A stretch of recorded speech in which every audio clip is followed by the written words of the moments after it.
Hey, Aiden Rigg here with Lead Freak Academy. I wanted to carry on from yesterday's topic and kind of refresh where we are and then where we're headed. Yesterday we spoke about the first part of sustainability or selling sustainability. And today we're going to continue on. Now, specifically what we spoke about the difference between market share and profitability. And it's essentially the time or the value or both that you're adding to your customer. So if you are just simply in a transactional sale with your prospect, with your customer, then you're simply dropping a box, they're paying a price. So Amazon is a transactional relationship. Being with Walmart is traditionally a transactional relationship. You walk in, their lowest price, or at least you think their lowest price. You get it because they're low price. They're going to have the inventory. You get the product fast. Or Amazon, low price, you get it fast. You don't have to go shopping. You're getting value in that sense, but there's not a lot of time invested. As you need to move up the ladder, and this is what we need to do in B2B selling, we need to add more value. If we don't add value, then they don't need a salesperson. They can simply just have a transactional relationship, have a website, and go in, sales in, sales out, like Amazon. So as B2B salespeople, as entrepreneurs, as people that are growing revenue for our organizations, we have to be able to add value. And value is added in the sense of the amount of time that you spend with the organization, with your prospect, and what are you giving them in response to that time. So as you invest more time, the customer is utilizing your time. They're appreciating that time. You're giving them something of value, so they're giving you more attention. So the time is an investment of the customer, and the time is an investment of you. And as you move up the ladder from market share or transactional selling up to profitability and creating an actual trusted advisor or an advisory role, insightful to your prospect, then we need to move up the ladder. And in commercial selling and selling cleaning, what we need to do is we need to change the game from here's the product or service we deliver to B players selling green cleaning and helping people be greener, to where when we move up to A players, B plus, A players, A organizations, the A salespeople, what they're doing is they're changing the focus from transactional, from green to sustainability. Right? And sustainability is what your prospects want. They might not even know it, but they want a sustainable position. They want to utilize sustainability in their organization because sustainability reduces a lot of things. It adds value to an organization. So sustainability is the centerpiece or the synergy of the three pillars of sustainability, of people, planet, and profit. Right? So when you are impacting the people, when you are impacting the planet in a positive way, those two things naturally, the outcomes of helping people, improving the lives and the productivity of people, and reducing the impact on the planet, such as resources, things like that. When those two things are working harmoniously, then profitability or more profits is realized by an organization. And when those three are working together, that's how you're going to make a difference in your prospect's business. So we want to recognize that essentially sustainability is about risk reduction, right? Everything about sustainability that I see is about reducing the risk associated with not being sustainable. So you're reducing the risk to the people that are involved in a building, that live in a building, that work in a building. You're reducing the risk to the planet by reducing the impact, reducing water consumption, reducing energy costs, the risk. And those two risks, people and planet, produce better profits, more profitability for an organization. And so when those three pillars of sustainability are working together, what we're essentially doing is reducing the risk associated to the organization and to our customers. So we want to take our customer from being transactional to green to ultimately to sustainability. And that's not something you do in one swoop.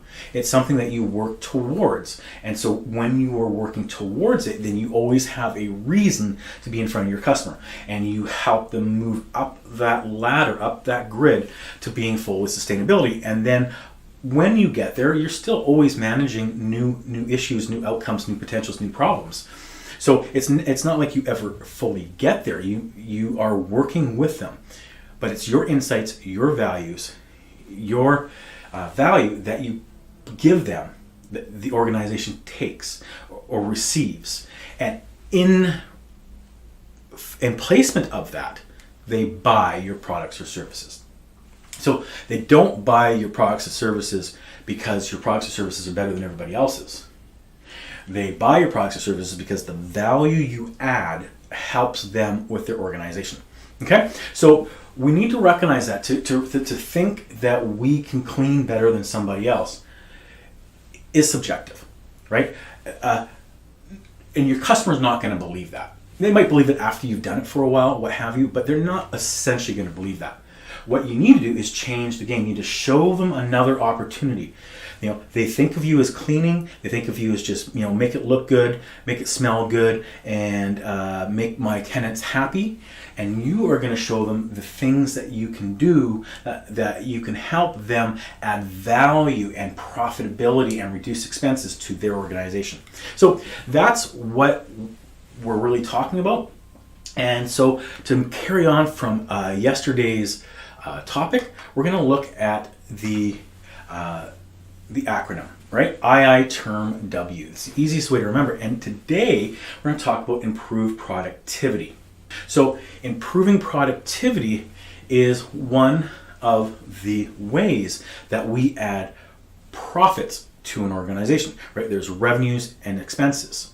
And so II is improve, you could say improve or increase productivity. So how do we improve productivity? How do we increase productivity? Through sustainability, through cleaning. How is that achieved? Well, that's what we're looking at. So increase productivity. Now, it is said that when you have sustainable cleaning practices, green cleaning practices in an organization, that you can improve productivity substantially by anywhere between 30 to 150%. You can reduce that turnover. So when you can reduce that turnover, one of the things that you do is you improve productivity because people are they think better. They're in a better environment. There's more. The air is better. There's no fragrances bugging them. There's no indoor odors or any of the three pollutants we talked about earlier. Particulate, VOCs, or microorganisms that are floating around to make us sick or make us ill or make us foggy and brain fog and all these things.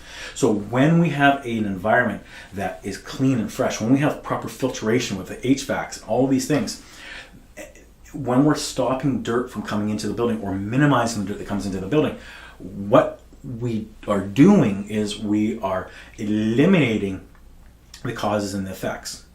And when we eliminate the causes and effects that impact our health, we improve productivity. Now, it's said that you improve productivity by, on the low end, 2%, on the top end, 8%. So the improving productivity is absolutely substantial to an organization. Think of it like this. Think of it as if you improve the productivity of every person by, let's just say for easy math, 5%. Let's just say that it's 5% by having these practices. And we know it's low on low end 2, on the high end 18. So if your payroll is $1 million a year and you improve productivity by 5%, well, what is that impact, right? It's substantial. It's 10% would be 500. 10% would be $50,000, so $25,000. You're adding in extra productivity costs. You're increasing productivity. So you're reducing the expenses. You're getting more out of your employees, more out of your team by having a fresher environment. So that's important to recognize. Now, equally, when you have an environment that is clean and fresh, and people and you're reducing the microorganisms properly, and you're removing VOCs, and you're eliminating or removing particulate, one of the outcomes of that is reduced absenteeism. And absenteeism is a huge cost in an organization. Just think for a minute how the cost of someone being absent. So if someone's absent for, let's say, a day or two, their workload, what they're supposed to do, isn't getting done. If it is getting done, someone else is carrying that workload, so now their productivity is going down because they're carrying more work. So absenteeism absolutely is impactful to an organization. It really hurts the organization. If you have someone, as an example, that sells for you and they're sick for 2 days and they can't make those outbound phone calls, and they think of the impact that has on potential customers being in the funnel and moving those people along, it can really stall things. And then they get back to work, and it takes them a couple of days to get back in the rhythm of things. So the more you can keep people at work and productive and happy, the more productivity, the more profits you're going to make.